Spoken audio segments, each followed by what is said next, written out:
ভবিষ্যতে যাতে পার্লামেন্টারি কুয়ের সৃষ্টি না হয়, এখন আয়াতন্ত্রের সৃষ্টি না হয়, সেগুলো মাথায় রেখেই আমরা সমস্ত প্রস্তাবনাগুলো দিয়েছি।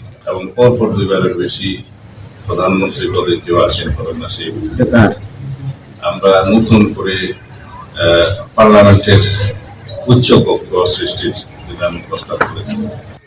এইভাবে যে সমস্ত বিষয়ে মানুষের আকাঙ্ক্ষা বেশি, যেমন তত্ত্বাবধায়ক সরকার পুনর্গঠন, আমরা প্রস্তাবনার মূল অংশে যেগুলো বাংলাদেশের রাজনৈতিক ক্যারেক্টার পরিবর্তন করে দেওয়ার মতো যে সমস্ত, এইভাবে আমরা প্রস্তাবনা প্রজাতন্ত্র, নির্বাহী বিভাগ, বিচার বিভাগ, আইন বিভাগ সহ এবং নির্বাচন কমিশন সর্বত্র তফসিল সহ আমরা সব বিষয়ে আমরা অ্যাড্রেস করেছি, যাতে একটি গণতান্ত্রিক সংস্কার স্বাধীনতার সংস্কার এবং সেটার উপকার বাংলাদেশের জন্য হয়, এবং সব ক্ষেত্রে যেন একটা ব্যালেন্স অফ পাওয়ার সৃষ্টি হয় বাংলাদেশের রাষ্ট্রের সমস্ত অঙ্গের মধ্যে, সেগুলো আমরা প্রস্তাব করছি।